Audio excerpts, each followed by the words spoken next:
আচ্ছা, রাইবুল আমাদের প্রাক্তন ছাত্র এবং পাটুকিবাড়ি যুব কম্পিউটার প্রশিক্ষণ কেন্দ্রের তরফ থেকে একটা উপহার তুলে দিচ্ছে প্রদীপ বাবুকে, সবাই হাততালি দেবে।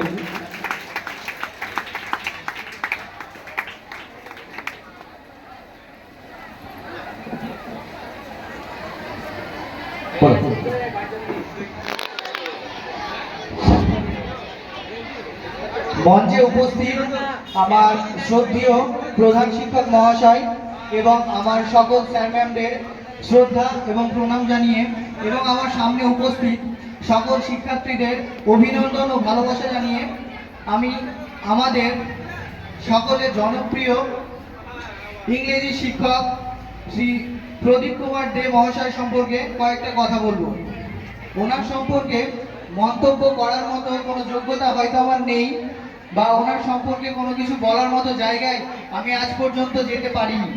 তবুও আজকে এমন একটা দিন যে দিনে ওনার সম্পর্কে কিছু না বলতে পারলে হয়তো আর কোনোদিনই বলতে পারবো না।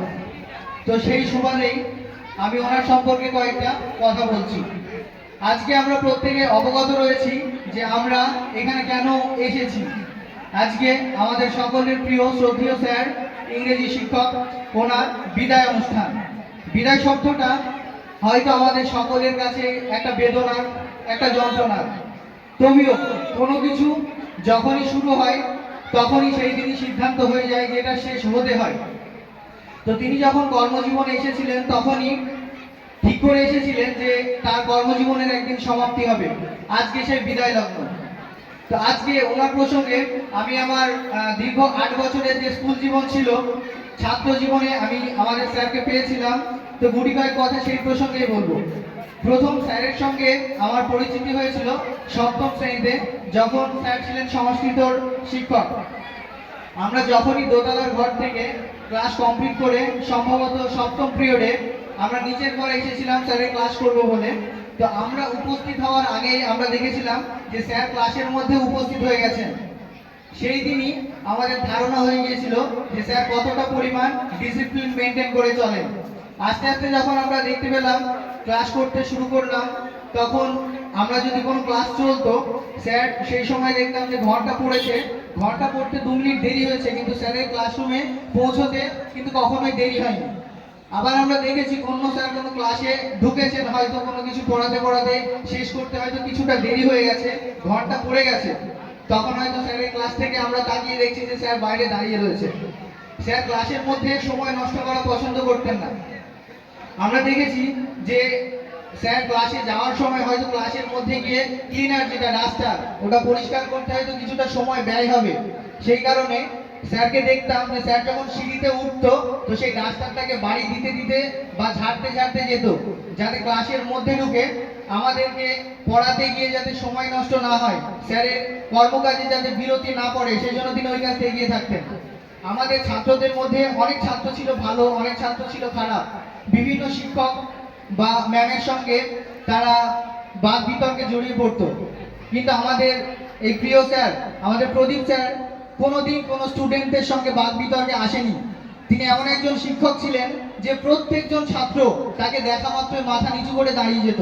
আমাদের ক্লাসের প্রথম বেঞ্চ থেকে শুরু করে লাস্ট বেঞ্চের যতজন ছাত্র ছিল, প্রত্যেকজন ছাত্র এক কথায় স্যারের প্রতি শ্রদ্ধা অর্পণ করত।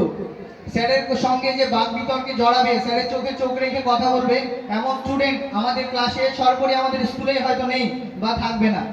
স্যার আমাদের চলার পথে সবসময় আমাদের পথপ্রদর্শক হিসেবে কাজ করেছেন।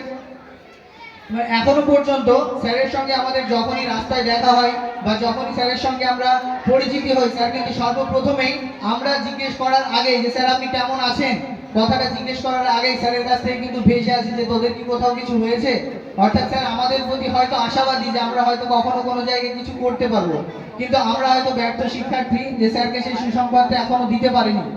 তবুও স্যার সর্বাঙ্গীন পর্যায়ে আমাদের স্কুলে থাকাকালীন এবং বর্তমানে সবসময় আমাদের প্রেরণা হিসেবে কাজ করেছেন এবং তিনি সবসময় আমাদের মাথায় হাত রেখেছেন, সবসময় আমাদেরকে বোঝানোর চেষ্টা করেন যে এইটুকুর মধ্যেই ভেঙে পড়ার কিছু নেই। তিনি সবসময়ই আমাদেরকে বোঝান যে চেষ্টা করলে সেই চেষ্টার ফল বিফলে যায় না। তো আমরা বলবো যে আমি যে পঞ্চম শ্রেণী থেকে দ্বাদশ শ্রেণী পর্যন্ত পাটিকাবাড়ি উচ্চ বিদ্যালয়ের শিক্ষার্থী ছিলাম এবং আমি প্রথম দিন থেকে দ্বাদশ শ্রেণী উত্তীর্ণ হওয়া পর্যন্ত প্রত্যেক দিনই আমি স্যারকে আমার পাশে পেয়েছি। তার জন্য স্যারকে অসংখ্য ধন্যবাদ। স্যার আমাদেরকে যা শিখিয়েছেন বা স্যারের দিক থেকে দেওয়ার মতো কোনো কমতি ছিল না বা পড়ানোর দিক থেকে কোনো ত্রুটি ছিল না, কিন্তু আমরা হয়তো কতটা নিতে পেরেছি জানি না। তো এক কথায় স্যার প্রসঙ্গে বলতে গেলে একজন আদর্শ শিক্ষক হিসেবে আমি স্যারকেই জানি। সকলকে ধন্যবাদ অসংখ্য। ঠিক আছে, ধন্যবাদ। এবারে